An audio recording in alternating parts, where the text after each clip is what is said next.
اسلام قبول کرنے والے. اچھا یہ جو میں نے بات کر دی کہ السابقون الاولون، حضور کے وہ صحابہ جو بالکل قریبی صحابہ جنہوں نے ابتدا میں کلمہ پڑھا، حضور علیہ السلام ان کی کتنی قدر کرتے تھے. حدیث پاک میں آتا ہے ایک پورا واقعہ حدیث پاک میں سوالے سے موجود ہے. یہ شیخ محب طبری نے ریاض النادرہ کے اندر اس کو نقل کیا ہے کہ آقا علیہ السلام بیٹھے ہیں اور حضور علیہ السلام نے اپنے ان صحابہ کا کہ جنہوں نے مشکل وقت میں حضور کا ساتھ دیا، حضور نے ان کی عظمت اور شان کو اجاگر کرنا چاہا کہ لوگوں یہ میرے وہ صحابہ ہیں کہ جب تم سوچ رہے تھے کہ اسلام ابھی کمزور ہے، دشمن زیادہ ہیں، کلمہ پڑھیں کہ نہ پڑھیں، تم سوچ رہے تھے اور یہ اس وقت بھی میرے ساتھ کھڑے تھے. سبحان اللہ. حضور نے ان صحابہ کی شان بیان کی. حضرت انس بن مالک فرماتے ہیں قال سعید رسول اللہ صلی اللہ علیہ وسلم المنبر فحمد اللہ واثنى علیہ. حضرت انس فرماتے ہیں کہ حضور منبر پہ کھڑے ہوئے، اللہ کی حمد کی، اس کی ثنا بیان کی. ثم قال، پھر فرمایا مانی اراکم تختلفون فی اصحابی، کیا وجہ ہے کہ میں تمہیں دیکھ رہا ہوں تمہارے اندر بعض لوگ ایسے ہیں جو میرے ان صحابہ سے اختلاف کرتے ہیں کہ جن صحابہ نے مشکل وقت میں میرا ساتھ دیا تھا. اما علمتم ان حبی وحب آل بیتی وحب اصحابی فرضہ اللہ تعالی علی امتی. لوگوں تمہیں پتا ہے اللہ نے تم پر میری محبت، میری اہل بیت کی محبت اور میرے صحابہ کی محبت کو فرض کر دیا ہے. سبحان اللہ. سبحان اللہ. الی یوم القیامہ، قیامت. اللہ نے تم پر میری محبت کو، میری اہل بیت کی محبت کو، میرے صحابہ کی محبت کو کیا کر دیا ہے؟ فرض کر دیا. فرض کر دیا ہے. یہ جملہ ارشاد فرمانے کے بعد حضور نے فرمایا این ابا بکر. واہ. آقا فرماتے ہیں صحابہ ابو بکر کہاں ہیں؟ این ابو بکر، ابو بکر کہاں ہیں؟ قال ہاؤنا ذا یا رسول اللہ. سبحان. حضرت ابو بکر وہی اجتماع میں بیٹھے تھے، کھڑے ہو گئے، حضور آپ کا غلام یہاں بیٹھا ہے. واہ. آقا علیہ السلام ادنو منی فضمہ الى صدرہ وقبل بین عینیہ. حضور نے کہا ابو بکر قریب آ جاؤ. حضور کہاں کھڑے؟ منبر پہ کھڑے. ابو بکر قریب آ جاؤ. حضرت ابو بکر قریب آ گئے. حضرت ابو بکر کو سینے سے لگایا، پیشانی پہ بوسہ دیا. سبحان اللہ. اور صحابہ فرماتے حضور کی محبت کا عالم یہ تھا جناب حضرت ابو بکر صدیق کے ساتھ کہ ورأینا دموع رسول اللہ تجری علی خدہ. آقا حضرت ابو بکر سے ایسے پیار کر رہے تھے کہ ہم نے حضور کی آنکھوں سے آنسوؤں کا بہنا دیکھا تھا. آقا کے چہرے پہ حضور کے آنسو آ گئے. آقا علیہ السلام نے روتے ہوئے حضرت ابو بکر صدیق کا ہاتھ پکڑا. ثم اخذ بیدہ، ہاتھ پکڑا. وقال بأعلی صوتہ، اور بآواز بلند کہا یا معاشر المسلمین، اے قیامت تک آنے والے مسلمانوں سنو، ھذا ابو بکر، یہ میرا ابو بکر ہے.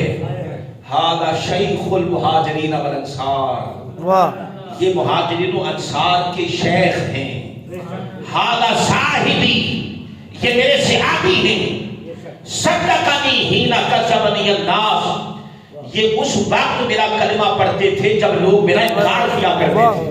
سبحان اللہ. جنہوں نے اس وقت میرا کلمہ پڑھا کہ جب لوگ میرا انکار کر رہے تھے. وَاشْتَرَانِي بِلَالًا مِنْ مَالِهِ، اور انہوں نے میرے لیے میرے بلال کو خرید کر آزاد کیا. سبحان اللہ. یہ وہی ہیں جنہوں نے حضرت بلال کو خرید کر آزاد کیا تھا. پھر حضور نے فرمایا فَعَلَىٰ مُبْغِضِهِ لَعْنَةُ اللَّهِ وَلَعْنَةُ اللَّاعِنِينَ. آقا فرماتے ہیں جس کے دل میں ابو بکر کا بغض ہوتا ہے اس پر اللہ کی بھی لعنت ہے، لعنت کرنے والوں کی بھی لعنت ہے.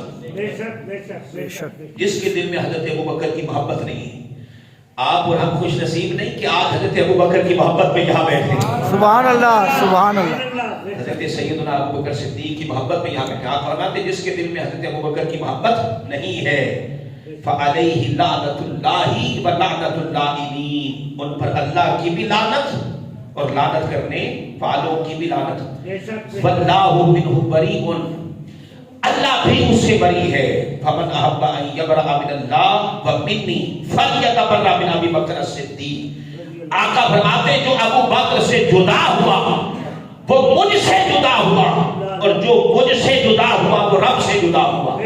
کیا بات، رب کا وہی ہے جو میرا ہے، اور میرا وہی ہے جو جناب ابو بکر کا ہے۔ کیا بات، حضرت ابو بکر صدیق رضی اللہ عنہ کا یہ مقام و مرتبہ، پھر اسی طرح حضرت سیدنا فاروق اعظم کو، حضرت سیدنا عثمان غنی کو، حضرت مولا کائنات کو بلا بلا کر حضور نے ایک ایک کی شان بیان کی۔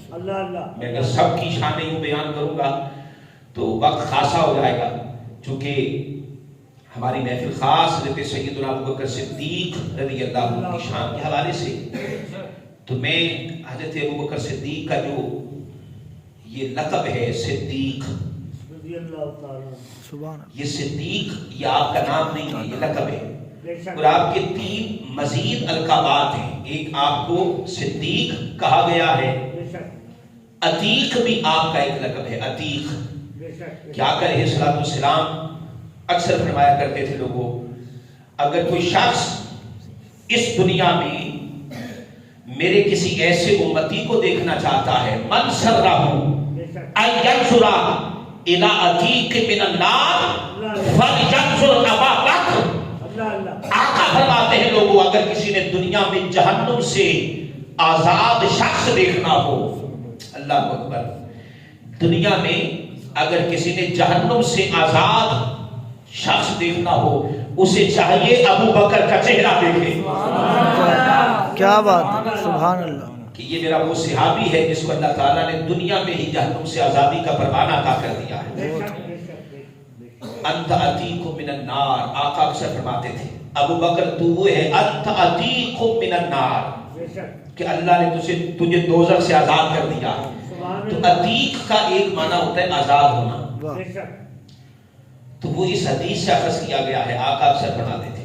اور ایک دوسرا معنی جس کو حضرت لیث بن سعد نے بیان کیا، وہ کہتے ہیں عتیق، یہ ہمارے ہاں نام بھی ہوتا ہے بچوں کا عتیق، لیکن حضرت ابو بکر کا یہ کیا ہے، خطاب ہے، لقب ہے جو حضور نے عطا کیا۔ اور ایک روایت میں آتا ہے کہ آپ کو عتیق اس لیے بھی کہا جاتا تھا، عتیق یہ لقب، ان الذی لقبہ بہ لجمال وجہہ رسول اللہ صلی اللہ علیہ وسلم۔ اچھا، عتیق کا ایک معنی ہوتا ہے صاحب وجاہت، صاحب وقار، حسن و جمال، حسن و جمال۔ کہتے ہیں یہ لقب اس لیے بھی دیا گیا ہے لعطاقتی وجہہ و جمالہ، کہ حضرت ابو بکر کا رضی اللہ عنہ کا جو چہرہ تھا نا، اس کی ایک اپنی وجاہت تھی، ایک وقار تھا، آپ کے چہرے سے جھلکتا تھا۔ کہتے ہیں لعطاقتی وجہہ، آپ کے چہرے کے وقار و جمالہ، اور حسن و جمال کو دیکھ کر حضور نے آپ کو عتیق کہہ کر پکارا تھا۔ سبحان اللہ، سبحان اللہ۔ تو یہ بھی ایک وجہ بعض محدثین نے بیان کی ہے، اور ایک وجہ یہ بھی بیان کی جاتی ہے کہ آپ کی والدہ حضرت ام الخیر، یہ حضرت ابو بکر کی والدہ ہے، ان کا نام کیا ہے، ام الخیر، حضرت ام الخیر۔ یہ بھی مسلمان ہونے کا شرف ان کو حاصل ہے، حضور کے صحابی کا ہیں۔ آپ کے والد کو بھی فتح مکہ کے موقع پر اللہ تعالیٰ نے اسلام کی نعمت سے سرفراز کر دیا تھا۔ آپ کے والد بھی مسلمان ہوئے اور والدہ بھی مسلمان ہوئی۔ تو حضرت ابو بکر صدیق رضی اللہ عنہ کی والدہ کے ہاں آپ سے قبل جو بھی بیٹا پیدا ہوتا نا، وہ فوت ہو جاتا، وہ باقی نہیں رہتا تھا، زندہ نہیں رہتا، جو بیٹا ہوتا فوت ہو جاتا۔ تو روایت میں آتا ہے، شیخ محب تبری نقل کرتے ہیں کہ جب حضرت ابو بکر پیدا ہوئے نا، تو قالا کانت امہ لا یعیش لہا ولد فلما ولدتہ استقبلت بہ البیت ثم قالت اللہم ان ھذا عتیقک من الموت فہبہ لی۔ کہتے ہیں کہ جب حضرت ابو بکر پیدا ہوئے تو ان سے پہلے کچھ بیٹے وفات پا چکے تھے، تو جب یہ پیدا ہوئے نا تو ان کی والدہ بڑی حسرت اور بڑی تڑپ کے ساتھ حضرت ابو بکر صدیق کو گود میں اٹھا کر نا بیت اللہ کے سائے میں لے گئی، کعبۃ اللہ کے سامنے لے گئی، سین حرم میں یوں کعبۃ اللہ کے مقابل کھڑے ہو کر نا دعا کرتی ہیں کہ اے اس کعبے کے سچے رب، اس سے پہلے تو نے مجھے جو بھی بیٹا عطا کیا تو نے واپس لے لیا، وہ وفات پا گئے، مولا اس بیٹے پر کرم کرنا، اسے موت سے آزادی عطا فرمانا. ھذا عتیقک من الموت، اے کعبے کے سچے رب اس بیٹے کو موت سے آزادی عطا فرما. کہتے بس یہ دعا کی فعاشا، وہ دعا قبول ہو گئی اور حضرت ابوبکر زندہ رہے. فسمتہ عتیقا، تو پھر آپ کی والدہ نے آپ کا نام عتیق رکھا. کیا تو یہ ایک وجہ عتیق ہونے کی بیان کی جاتی ہے. تو عتیق بھی آپ کا ایک لقب ہے. ایک بڑا معروف لقب ہے صدیق. اس کی دو وجوہات بیان کی جاتی ہیں. ایک یہ ہے کہ آپ کا مردوں میں سب سے پہلے مسلمان ہونا. کیا کر السلام اکثر فرمایا کرتے تھے کہ لوگوں یہ ابو بکر وہ ہے کہ جب میں نے اعلان نبوت کیا نا تو تم یہ کہہ رہے تھے کذبتا کہ محمد تم جھوٹ بولتے ہو. معاذ اللہ. لوگ یہ کہتے تھے کذبتا کہ آپ سچ نہیں بول رہے کہ آپ اللہ کے نبی. جب تم مجھے کذبتا کہہ رہے تھے ابو بکر اس وقت مجھے کہتا تھا صدقتا یا رسول اللہ، صدقتا یا رسول اللہ. تم میری تکذیب کر رہے تھے، ابو بکر میری تصدیق کر رہا تھا. تو سب سے پہلے مکہ میں جس ہستی کو اللہ تعالیٰ نے مردوں میں اسلام لانے کا شرف عطا کیا، جتنے بیٹے طلباء بیٹھے بیٹے سب سے پہلے جو مسلمان ہیں حضور کی امت میں مردوں میں وہ کون ہیں؟ حضرت سیدنا ابوبکر صدیق رضی اللہ تعالیٰ عنہ. اور بچوں میں سب سے پہلے کلمہ کس نے پڑھا؟ حضرت علی مولا مشکل کشا رضی اللہ تعالیٰ. اور عورتوں میں سب سے پہلے مسلمان کون ہے؟ حضرت خدیجہ کبریٰ رضی اللہ تعالیٰ عنہ. فرماتے ہیں کہ یہ میرے ابوبکر وہ ہیں، تم ان کو میرے لیے چھوڑ نہیں دیتے. اللہ اکبر. آقا فرماتے ہیں میرے ابوبکر کا لحاظ کیا کرو. یہ حدیث پاک کا مفہوم ہے، میرے ابوبکر کا لحاظ کیا کرو. یہ وہ ہے کہ جب تم مجھے کہتے تھے کذبتا تو ابو بکر کہتے تھے صدقتا یا رسول اللہ. تم مجھے جھٹلا رہے تھے اور ابو بکر اپنی جد جان مجھ پر قربان کر رہا تھا. کہتے سب سے پہلے حضور کی تصدیق کرنے والے جناب ابو بکر تھے. اس وجہ سے آپ کو صدیق کہا گیا.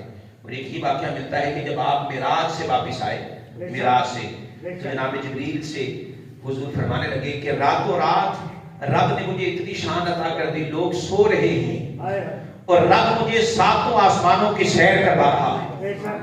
مجھے جنت دکھا دی، اپنی ملاقات اپنا دیدار عطا کر دیا. مسجد اقصی اتنا بڑا واقعہ ہو گیا. جبریل کون مانے گا؟ کون مانے گا کہ میں نے یہ سب کچھ دیکھا ہے؟ لوگ تو عقل کی غلامی کرتے ہیں. جو عقل میں آئے اسے مانتے ہیں، جو عقل میں نہ آئے اسے نہیں مانتے ہیں. یہ لوگ کیسے مانیں گے؟ جناب جبریل نے ایک جملہ کہا آقا کوئی اور مانے نہ مانے ابو بکر ضرور مانیں گے. کیا بات. اللہ یا رسول زندہ باد. جناب ابو بکر تو یہی وجہ ہے کہ ابو جہل پھر اس صبح کو حضرت ابو بکر صدیق کے پاس گیا اور جا کر کہنے لگا کہ دیکھو تمہارے نبی کیا بات کر رہے ہیں.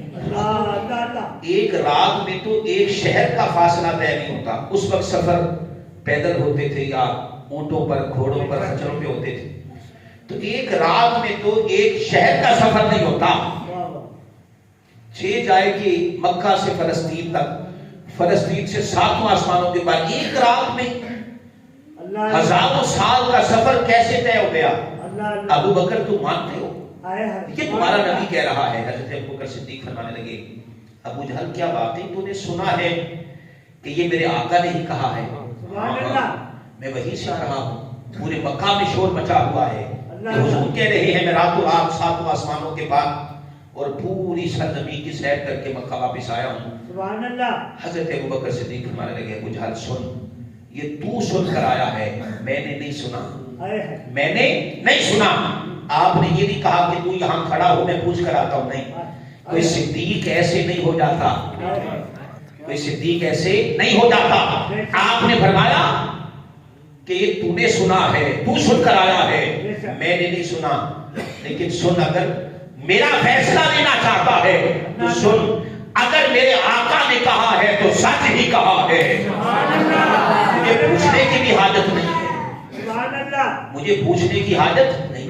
یہ ہے عقیدہ, یہ ہے ایمان, کہ جب بات شان مصطفیٰ کی ہو, مقام مصطفیٰ کی ہو, حضور علیہ السلام کے معجزات کی بات ہو, عظمتوں کی بات ہو, پھر کیوں کیا اگر مگر نہیں, آقا نے کہا ہے تو سچ ہی کہا ہے. یہ معیار ہے عشق کا, یہ معیار ہے محبت کا. اب آخری جملے میری گفتگو کے, حضرت ابوبکر صدیق رضی اللہ تعالیٰ عنہ, بڑی شان والے, بڑے مقام والے, بڑے مرتبے والے, بے تحاشا قربانیاں. ایک موقع ایسا آیا, حضور نے کہا لوگوں لاؤ, اسلام کو تمہارے مال کی ضرورت ہے, تمہارے مال کی ضرورت ہے. کوئی گندم لا رہا ہے, کوئی جو لا رہا ہے, کوئی کپڑے لا رہا ہے, کوئی اناج لا رہا ہے, کوئی کچھ لاتا ہے, کوئی کچھ لاتا ہے. لیکن اسی دوران جب نگاہ مصطفیٰ حضرت ابوبکر پہ جاتی ہے تو کیا دیکھا کہ حضرت ابوبکر صدیق اپنا سارے کا سارا گھر آقا کی بارگاہ پہ لا کر رکھ دیتے ہیں. آپ سب کچھ جو کچھ گھر میں تھا لا کر حضور کی بارگاہ میں رکھ دیا. صدیق گھر بھی کچھ چھوڑ کر آئے ہو, آقا گھر اللہ اس کے رسول کو چھوڑ کے آیا, سب کچھ لا کر حضور کی بارگاہ میں رکھ دیا. پر بیٹو آپ کی دلچسپی کے لیے یہاں یہ واقعہ میں بیان کر دوں, یہاں تک کہ حضرت ابوبکر صدیق نے جو لباس پہنا ہوا تھا نا, وہ لباس بھی اتارا اور اسی سامان میں رکھا جو سامان اللہ کی راہ میں صدقہ کرنے جا رہے تھے. پھر پہنا کیا, خود کیا پہنا, روایت میں آتا ہے گھر ایک پرانی بوری پڑی تھی, اس بوری کو قمیص کی صورت میں کاٹا اور زیب تن کر دیا, بوری کا لباس پہنا, اور سارا سامان لے کے حضور کی بارگاہ میں آ گیا. حضور نے جناب ابوبکر کو دیکھا تو پوچھا ابوبکر یہ لباس کیسا ہے؟ اللہ اکبر.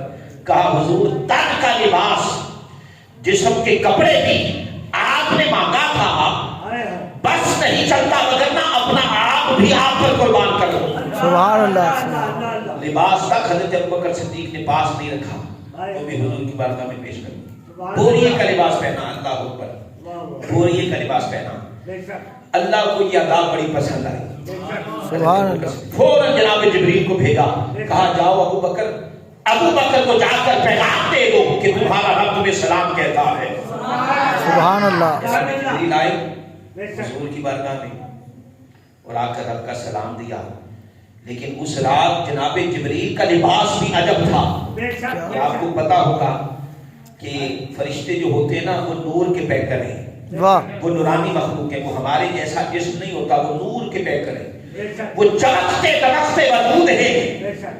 ان کے حسن و جمال کی طاقت کا عمل یہ ہے کہ اگر ایک فرشتہ اپنے حسن کو دنیا میں بے نقاب کر دے اور اپنا نور ظاہر کر دے تو کوئی دیکھنے کی تاب نہ لا سکے, یہ آنکھیں اندھی ہو جائیں.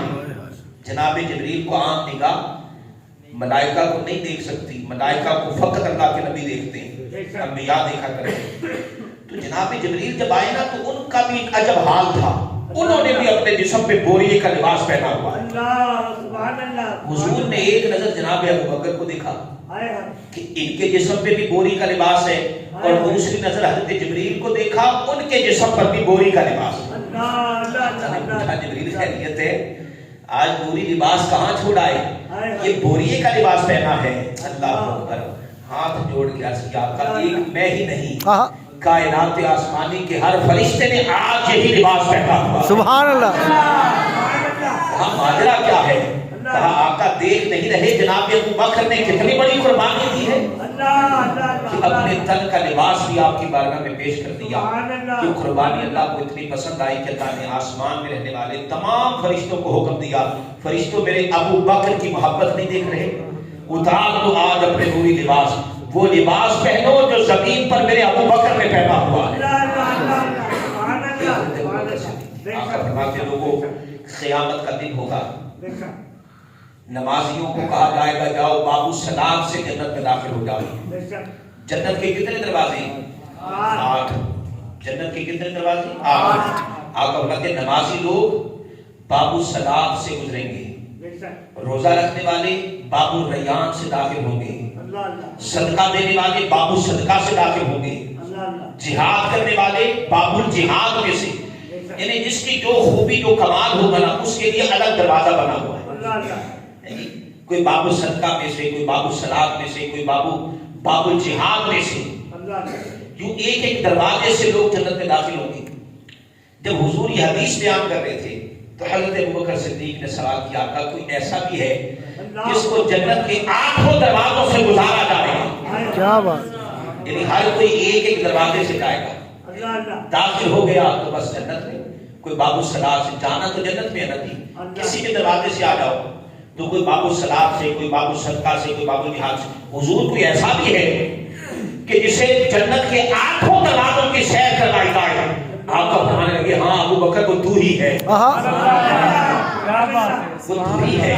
سبحان اللہ. تجھے جنت کے 8 دروازوں سے پکارا جائے گا، 8 دروازوں سے گزارا جائے گا. باب الصلاۃ میں بھی تو ہوگا، باب الجہاد میں بھی تو ہوگا.